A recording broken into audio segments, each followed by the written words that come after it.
The stages of phonics teaching. Before beginning to teach phonics, it is helpful to have a broad overview of the various stages that comprise a comprehensive synthetic phonics program. 1. The pre-phonics stage. Prior to beginning to learn phonics in earnest, for example sound-letter correspondences, there are certain prerequisite skills that need to be developed, including listening skills. Children must be able to listen carefully to the sounds of speech. They must learn to filter speech sounds from other unrelated environmental sounds. This is usually best achieved by the playing of various listening games. When children have developed good oral comprehension, the game Simon Says is a fun way to further develop listening skills. Sound reproduction skills. Once the children have learned to discriminate between various sounds, they should learn to reproduce these themselves. This is usually achieved by modeling the sounds carefully for the children, and encouraging them to copy these with particular attention paid to the shape of the mouth when making each sound. The popular fun game Telephone is great for this. Sequencing skills. It is important for children learning to read to be able to sequence not only the events of a story, but the individual sounds of the words they hear. They must be able to recognize which sound comes before or after another. They should also be familiar with sequencing language such as first, second, before, after, then, etc. 2. Sounds and actions. With our younger kids, it can be difficult to give them an anchor to hold on to the sounds of language. To help build such an anchor to these sounds, which will later help in linking sounds to written letters, actions are often connected to each sound to aid in memorizing them. This is especially useful in the early stages as it works well for the most basic of sounds. For example, when making the sound, children could be taught to rub their tummies as if they have eaten something delicious while saying,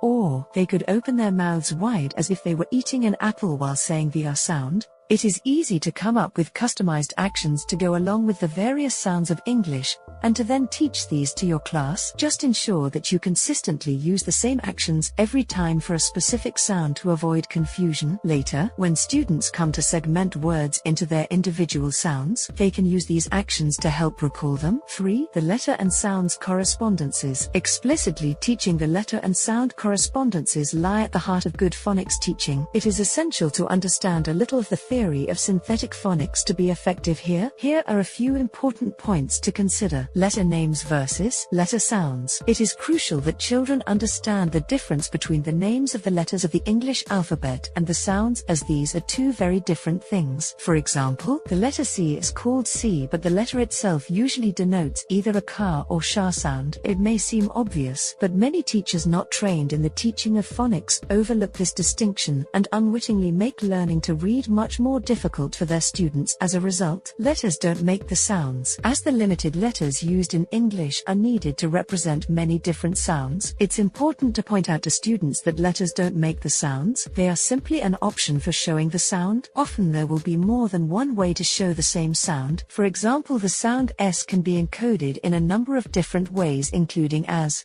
sha, cha, sha. When you are asking your students to write something, you can make the sound and ask them what letter could they use to show this sound. This type of phrasing reinforces the correct relationship between the letters and sounds. Avoid the lazy vowels. It is also important to remember that when teaching the letters and sounds to avoid making the lazy vowel or schwa sound at the end of a sound. For example, when pronouncing the ka sound, make it crisp and short, rather than adding in an extra sound at the end. This will make it much easier for the students to blend sounds together later. How to plan a phonics lesson for your class. The detail and delivery of your phonics lessons will depend greatly on the specific situation of your students. However, there are some general points that it'll be helpful to consider when planning a phonics lesson for your class. Keep phonics lessons short and sweet. To avoid getting bogged down and boring your kids, keep phonics lessons short. In and around 10 to 15 minutes is ideal, and no more than 20 minutes. Remember, we want our kids to be lifelong readers, and that means they need to enjoy it. Be consistent. There is a lot of ground to cover here, and consistency is key. If your students are learning to read, they'll need to practice and study their phonics every day,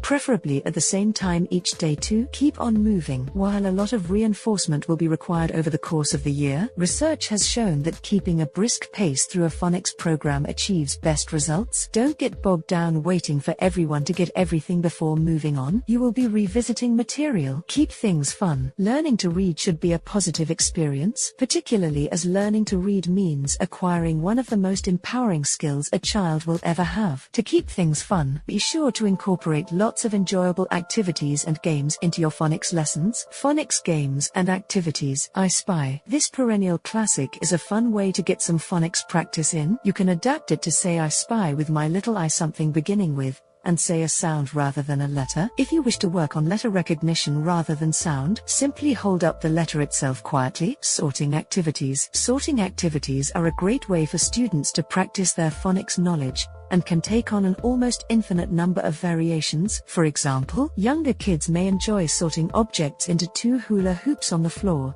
which are labeled with their initial consonant sounds, while older kids might work on consonant blends. Bingo. Bingo is another very versatile game that can be used to practice sound and letter recognition. Simply decide what you want to work on and place those into suitably sized grids. 9 by 9 works well. These could be initial consonants, vowel digraphs, or pictures of nouns. If you set up some blank grids on laminated sheets, you can save yourself a lot of prep time too. Simply write a broad selection of sounds you are working on onto the whiteboard. Students can select 9 of them to fill in their laminated grid. Now each student will have their own unique bingo card. Partner reading. Partner reading is a great way to practice listening skills as well as reading. Organize students into pairs and provide them each with a copy of the same text. One partner reads the text while the other follows closely with their own copy. The listening partner helps the reader decode difficult words when they have trouble. After a time, partners switch roles. This usually works best when partners are of a similar ability. You can further differentiate here by choosing different texts to suit the abilities of each pair. Shared writing. Shared writing is an effective means of introducing independent writing activities. For beginning students, it may take the form of simply spelling a basic CVC word together. For example, to work on the spelling of the word cat, you could draw 3 cradles on the whiteboard and saying each sound in turn. Challenge the students to come up and write the corresponding letter in the cradle until they have written the word C-A-T.